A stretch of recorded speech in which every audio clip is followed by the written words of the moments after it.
I'm Diane Burley, Chief Storyteller here at Coveo, and this is the Ecom Edge, a space where e-commerce experts, practitioners, and strategists hold illuminating discussions about their approaches to scaling and gaining advocates in a landscape dominated by retail giants like Amazon and, of course, demanding shoppers. Without a doubt, Amazon has been and continues to be the 800-pound gorilla that lords over all of retail, with the exception of maybe Walmart and Target, who are also in that forest. So how do you survive in this very large Amazon shadow? I want to welcome back Brian Kilcourse, Managing Partner and Principal Analyst for RSR Research. RSR provides industry-leading retail research and benchmarks to help companies throughout the retail ecosystem develop winning strategies. Brian is a longtime retailer who went over to the tech side, on the tech executive side, and has had his own consulting analyst firm for almost 15 years now and has been a guest of ours before. So Brian, welcome. How are you? I'm doing fine. How are you? It's always terrific talking to you. You bring this vast background of retail, CIO, and change management to the front, which I think would be really a great combination for this talk. This Amazon Walmart tandem are like two giant sequoias blocking out the sun. How do retailers survive, or are they relegating to being nothing more than lichen in this dense forest? What a great analogy! I live in California, so I understand this. I did it for you. Well, thank you for that. Well, yeah, it's really challenging, and I'll use some words generally that my boss, the CEO, used to say to me, because we competed with Walmart in the 80s and the 90s, and they were brutal. They were really, really hard. And he had this sage bit of wisdom that I just loved, and I think it's still very, very valid. He said, watch very carefully what those guys do, and then go do the other thing. And that is the number one rule I can think of. Both Amazon, go ahead. I was going to say, my dad is a longtime retailer who's now retired, and he used to say, go where the competition ain't. That was his line. Same thing. And smart retailers know how to do that. And we've talked about this, in the other podcast a little bit, but it's all about creating a value proposition which is more complex than theirs. If you're fighting on price and availability, you are going to lose. That's just all there is to it. It's a silly thing to try to do. It's kind of like trying to hit more home runs than the 1927 New York Yankees. It would have been dumb. Do something different. So the first bit of advice, and I think it's still the most valid, is watch what they do very carefully and then go do the other thing. And for retailers, that really means complicate the value proposition. They've done so well at making price and availability the two value attributes that other things like quality and uniqueness and hip factor and all the other things you might add to it have decreased in importance for those brands. They've just done such a good job on the supply chain side that it's hard to imagine anybody being able to deliver something at a lower unit cost of good. And if you look at their P&L, you can see it as plain as day. So I would suggest not trying to do that. I would suggest something different. And there are companies that have done a brilliant job at it. So, you pick your retailer. There's lots of good ones that have done a great job. My favorite, I think we talked about one time before when we were speaking, is REI, up from Seattle area. REI means Recreational Equipment Incorporated, and they're for people who like to do outside sports and are not just casual weekend warriors. These are pretty serious sports people. And if you go into REI to talk to somebody about kayaking or competitive cycling or those kinds of things, you're likely to talk to a person in that department who knows as much or more and might even be doing the same activities that you want to do. And so this consultative sell that they have really works brilliantly, and they have tremendous loyalty. That's a perfect example. Wegmans over on the East Coast, a grocer, they do it brilliantly. Because Wegmans is fun. It's just fun. Now, what are they selling? They're selling food. It's kind of basic, right? Everybody needs food. My favorite place to shop. I would tell you that they're not selling food. They're selling an experience. And food comes along for the ride. And it used to be a great experience before COVID. They used to have these great stations, and you could go in and have a whole meal before, remember? While you were out filling your cart. Why do people go to Costco? Costco is an amazing story. I mean, Costco has about 4,000 SKUs in that box. It's not a lot. And they pile it up. It's, it breaks all kinds of traditional rules of retail. And yet, why do you go there? Because it's just fun. That's all there is to it. And, IKEA does that. IKEA has always had that great experience. Yeah. So it can be done. You just have to get out of their sweet spot, which is price and availability. So retailers today now we're talking about folks that have retail or brick and mortar outlets. If you're a pure play, can you? How do you survive in that environment? How do you survive running up against Amazon? Pure plays, I think I have a challenge. Now I'm displaying my own prejudice because I'm an old retailer now, right? I've been around for a while and I've been in retail since the early 1970s. But for the vast majority of consumers, the store is really still the destination. No, it's interesting because there's a Saks just separated, right? They just separated their retail from their online, and I know that Macy's. There's some talk to maybe do the same thing. I know a colleague of mine comes out of a former very large cosmetic company, and they're keeping track on two separate P&L.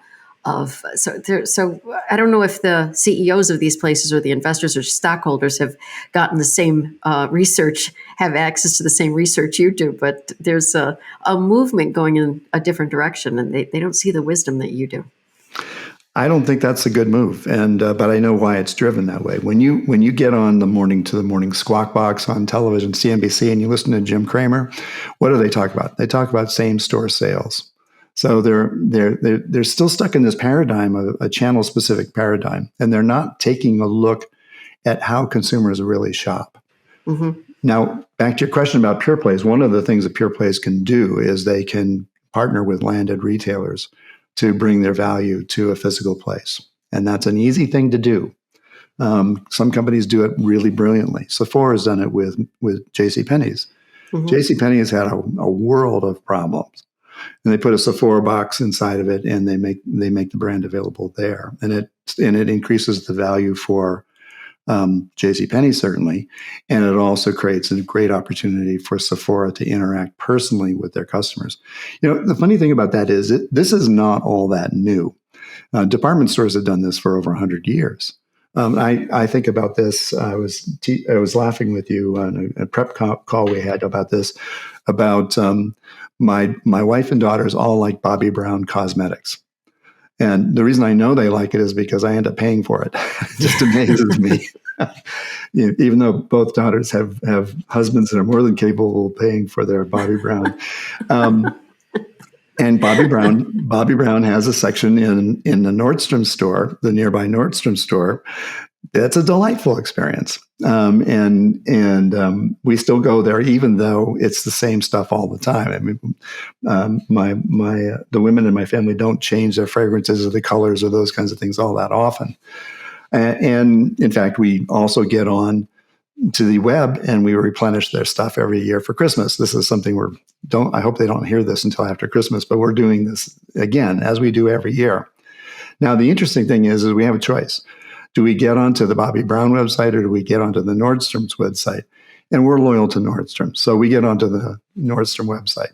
Okay, that's a perfect opportunity. I'm enjoying both brands. I'm supporting both brands, and I like that. There is something interesting about cosmetics too. You walk in there and you see those colors, and I don't know what it is about it. It's just like it's tactile. You want to put your finger in it and play, and it takes you back to, I guess, your kindergarten state where you're finger painting all over your face. It's, another one of the things my boss used to say is that we're in the entertainment business. Mm-hmm. And And I remember at the time, I was working on inventory management systems, and I looked at them like, I think my eyes might have crossed or something. Turns out he was right. We are in the entertainment business. People go shopping for a very specific reason. They have a problem to fulfill, but there's also a tremendous amount of social content in physical shopping.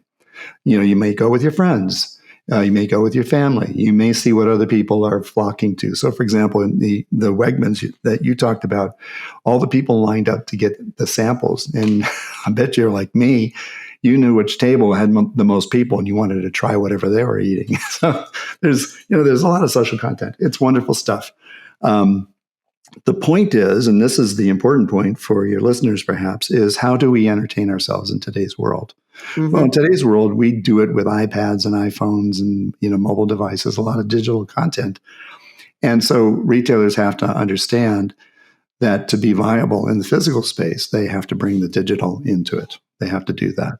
I was thinking when you were chatting, I was thinking about when I was a little girl, my grandmother used to love taking us to this department store that had tea. Now, tea is not an American thing; it's a European, British custom. But we'd go for tea at the department store, and it's funny. I was looking at pictures of my grandmother this weekend with my dad, and it just sort of took me back to how we would experience it. And my grandmother would be wearing her gloves and taking you around, and was really excited to take you shopping to do that. Now I look at shopping today as like, oh my God, do I have to go? And if I have to go, it's usually because I have to get something. Like tonight, I'm doing a Secret Santa thing, and I need to have something by 6:45, and that's going to be near impossible. And so it's a task. It's not pleasure. So I don't know how. Isn't that too bad? Yeah. And I don't know if that's a generational thing. I don't know if that's because I work full time and had kids full. It's just time, right?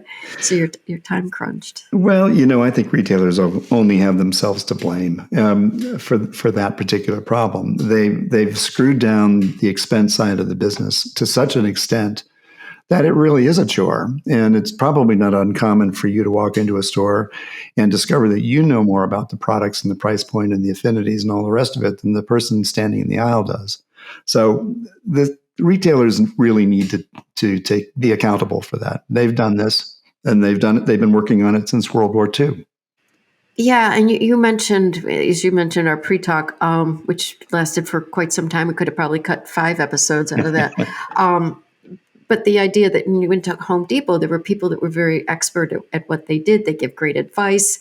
I'm a huge Wegmans fan. You could talk to the person working in the meat area, probably was a butcher who's, he's now working at Wegmans, and he's really excited to tell you that, hey, it's 3 minutes on this side, flip it over, put pepper on it, a little bit of olive oil in the pan, and you're going to have a great meal. Throw this on the side. And you're like, yeah, I can do that, right? So it's probably, I may be one of the few people that actually enjoys grocery shopping because of that experience. And I can't think of too many other retail situations that are like that. And I think, again, that might have something to do with the fact that they're just hiring. They're just looking for somebody to fit in the uniform, or somebody to that's going to accept the salary, versus somebody who's really impassioned, with maybe the exception of, I know you're a huge guitar fan, so music is probably an area where you tend to get somebody who's really into it, or the Apple Genius Bar, which is another. That's a perfect example. Yeah, Apple Genius is good. They're all Apple bigots, of course. And right. If you walk in and say, "Hey, I can do this on my Windows PC. I want to be able to do this on a Mac too. What's your solution?" They'd say, "Get a Mac." So. Again, retailers have kind of done this. They've perfected the self-service model. This is particularly true in the United States, where they've systematically ratcheted down on the labor ratios in the stores, and so it's not uncommon for retailers to spend something around 10% of their revenue on labor in the stores. There's not a lot you can do with that.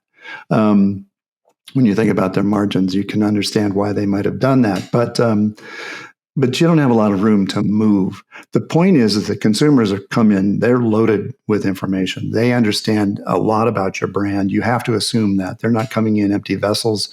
They're not going to be tolerant of poor service. And especially in the COVID age, service has become a huge issue.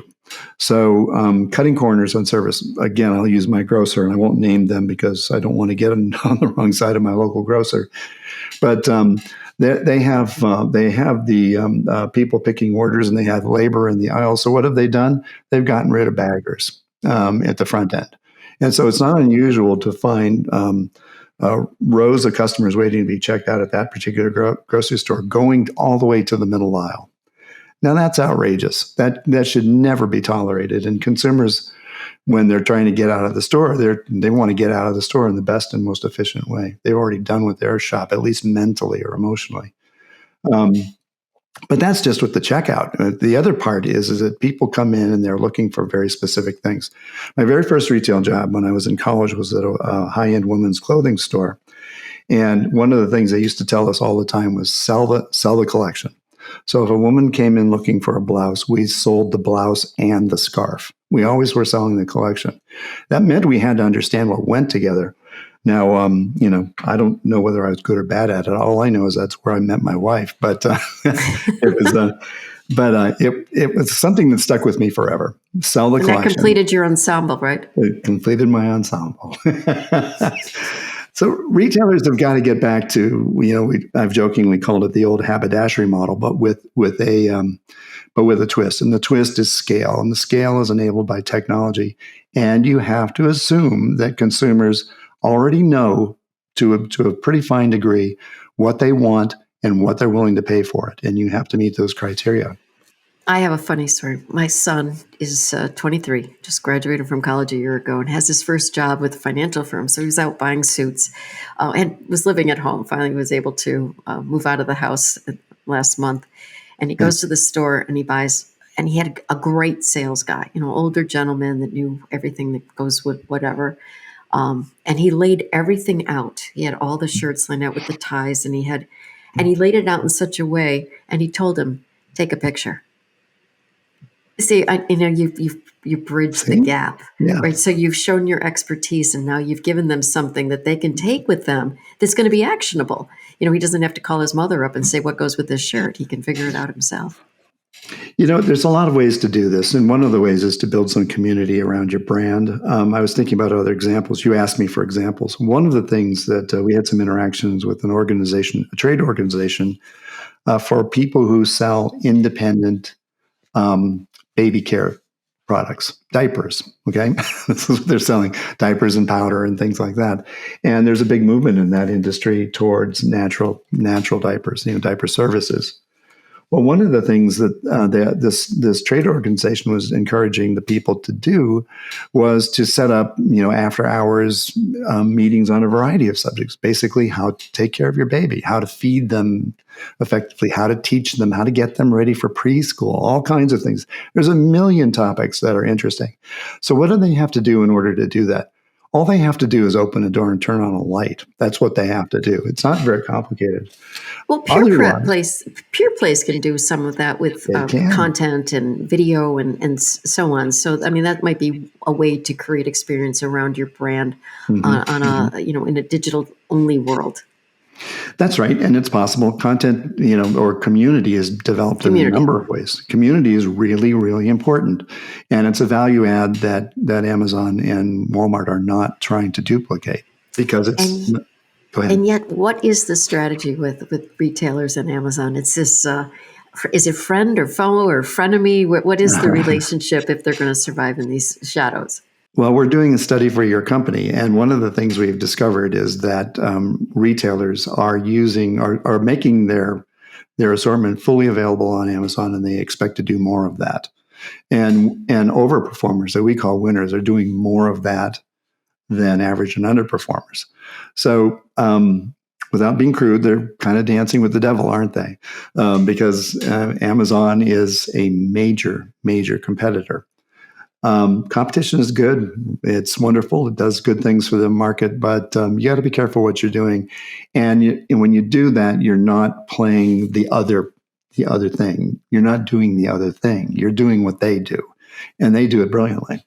So it gets away from the advice my boss told me so many years ago, and your dad told you. do the other thing. You found something else in your research too, is that how customers find what they're looking for. Mm-hmm. Where do they start? And that was pretty eye-opening to me. Yeah, and we see it in the data we're collecting for you, and we saw it in another study we did just recently. We just recently published it. It's an annual, essentially a speed test for the top 100 retail websites. And so as part of that, we asked consumers, where do you start your journey? Where does it begin? More than half of the time, it begins someplace besides the retailer's website. And of the places that's most frequently quoted, the two are Google and Amazon, number one and number two. So over 50, I think it's 57% of the time. Now, retailers should be really frightened by that, because that means that consumers, even if they end up at your site, didn't begin there. And so the chances of them being disintermediated are very, very high. Yeah, I've shared with you my home renovation story, which all my peers hear me, have saws and jackhammers going off. This seems to be one of the few respites I have, is when I do podcasts. I put a bolt on the door and keep them out. But one of the things that's fascinating about when you're shopping is you might find a product on, let's say, on Amazon, and they're selling an ad for a competing brand on that same page. So I may find the product through SEO, end up on Amazon's site, and then they're trying to switch me to somebody else. That can't make the brands very happy. No, it can't make the brands happy at all. If whether or not a customer is coming to your store is driven by SEO, you got a problem. That's not where you want to be. So, 3 things that people have to consider when they're going to live in the shadows of, thrive in the shadows of, or survive, I'm not sure where it is, of Amazon and Walmart and Target and Wayfair, these big stores that seem to be selling price more so than experience. Mm-hmm. What are 3 things they have to do? Well, that's a great question. First of all, again, I think we talked about this before, but you have to start and think about what you want the customer experience. What is your value add? And along with that, I would say you need to be honest with yourself about what your value add really is. We actually have a whole methodology on this, and it basically tries to identify which value that you're delivering or want to deliver in the context of Maslow's hierarchy of needs. Do you remember that from college? Sure, Maslow is kind of neat. Well, down at the bottom, there's, basic life needs. People need to eat. They need a roof over their head. Shelter, on the back. Yeah, they need basic stuff. On the other extreme, it's been misconstrued in the popular press as self-actualization, but it's all about, reaching some sort of a spiritual nirvana where everything is realized in its fullness. Somewhere in the middle is belonging. It's belonging to a group. And one of my favorite things to see is retailers that really emphasize this notion of belonging as part of the value proposition. Here's one of my favorites. We all have sporting goods companies that we like to shop at. Some sporting good companies are really great at creating an experience for the family, and you see it when they walk in there. So for Dick's Sporting Goods, for example, there's ponds with fish in it. It's an experience, and you'll see whole families dressed in camo hanging around at Dick's Sporting Goods. It's just amazing. And what they're doing is they're identifying with the brand. Now, they could get that stuff anywhere, but they get it at Dick's, and the reason they do it is because it's an experience. So it's all about building up the belonging. How do they get to that place? They understand what their real value proposition is, and they're honest with themselves about what's truly differentiating. And I think you need to do that. You need to say, what is our value to customers? Is it survival? Is it belonging? Is it self-actualization? Classic mistake, you see them all the time, but Microsoft, great company, they decided they wanted to compete with Apple stores, but they mistook the value proposition. Apple stores, people are willing to pay a premium for an Apple device just because it has an Apple on it. Now I'm saying this because I'm an Apple user, but Microsoft thought they were going to compete against that strong sense of tribal identity. and they didn't win. They lost that way. So you have to be careful of that, and you have to understand that's number one. Number two, you have to at least decide where you're going to try to achieve parity with the people who have simplified the value proposition. Where am I going to try to meet them? And accept the fact that on those products, they're not destination products. They're just keep preventing the customer from going to the other place. And the third thing is cultural.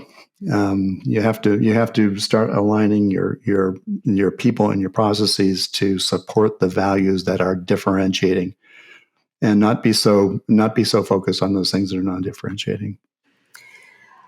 I know here at Coveo we have like another idea too, that we love Amazon for what it's been able to do with recommendations. Oh gosh, it's not yes. very personalized recommendations, and so you can go there, and if you've bought a toilet seat, you end up that somebody was a great Twitter thing. What do they think? I collect toilet seats because you're constantly getting asked, "Do you want to buy more of these things?"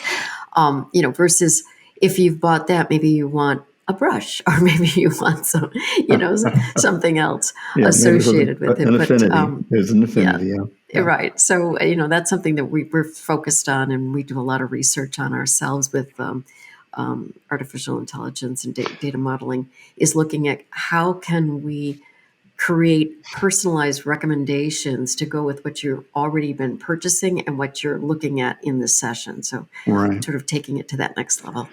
It is the next level. Let's diffuse something first. We're not all wildly individualistic and going off and doing something from outer space every time we go shopping. We're very routinized. We're routine creatures. We do things over and over and over again. Right. So the obvious example is milk, bread, and eggs. How smart do you have to be to know how to sell milk and eggs and bread, right? It's not that hard. You just need to know to make it available and make it competitive and make it fresh and all the things that people are paying attention to. But you have to expect that there are things that people are going to go for that fall out of the norm. So first, you service the norm. This kind of is what I was saying is where are you non-differentiating, but you have to at least be there. Understand what that is. Optimize the heck out of that and deliver that value without a lot of high expectations other than not losing customers. But you have to be able to sense when somebody is going off the reservation a little bit. And the good news is with AI analyses, you can do that in real time. You can sense where somebody is following a model and now they're starting to veer off from the model. You mentioned earlier that I like to play guitars, and I've been doing this long enough where I have rather expensive tastes, which is really good news for my granddaughter, by the way, who's just starting guitar lessons. And I told her I have a whole store and the price is right for you. But the last thing I want when I get onto a website and just to buy some strings is to be hammered with offers for cheap guitars that I would never even look at. So now I'm not that hard to understand. I mean, I'm just another guitar player. And so an AI engine can detect my behavior, notice that I'm clicking past those things and stop showing them to me. Show me something that's more interesting. And if they know who I am as a person and know my purchase history, they know that I have expensive tastes. So they can get right to it, get right to the things that are likely going to entice me into shopping. That's not even that hard. It gets more interesting from there, right? And the grocery shopping experience is a great example. A good story from the real world, from the physical world, comes from a company called Dunnhumby from the UK. And Dunnhumby noticed something really interesting some years ago, and that's when consumers walk into a store, into a grocery store to buy wine. Which kind of wine they buying determines what else is going on in the shopping journey. Mm-hmm. So with red wine, it was all about the variety of the wine itself. People get very, very persnickety about, the year and where it was grown and all those kinds of wonderful things. I live near Napa Valley, so I understand this to a T. It's a very personal thing. When they're buying white wine, it's typically because they're serving chicken or fish. And so it's not so much about the wine. Or they have a friend who only drinks white wine, and then you just grab something for them that's somewhat cold. Yeah, Pinot Grigio. It's always good for the visitor who just drinks white wine. But so they learned through this retailer they're working with in England that when they could detect that somebody was shopping white wine, they start showing them things related to fish or chicken dinners. And it's a simple thing, right? But it tells the story in a wonderful way. That's great. All right. So part of your Amazon strategy is to know how you sell against them. Be able to maybe you have to join their universe just to be seen based on the research that you're seeing, but don't over rely on them is what I'm also hearing you say. Yeah, it goes back to what we said: is understand what your value is, what your differentiating value is. Don't commoditize that. Right. Emphasize that for those things where your value for the product is only in its absence. You're negatively impacted if you don't have it. Optimize the heck out of that. If you need to sell it through Amazon to reach the most customers, go right ahead and do that. And the third thing is to focus on the value proposition, especially as it relates to creating a community around your brand. Sounds good. I'm going to let that be the final word.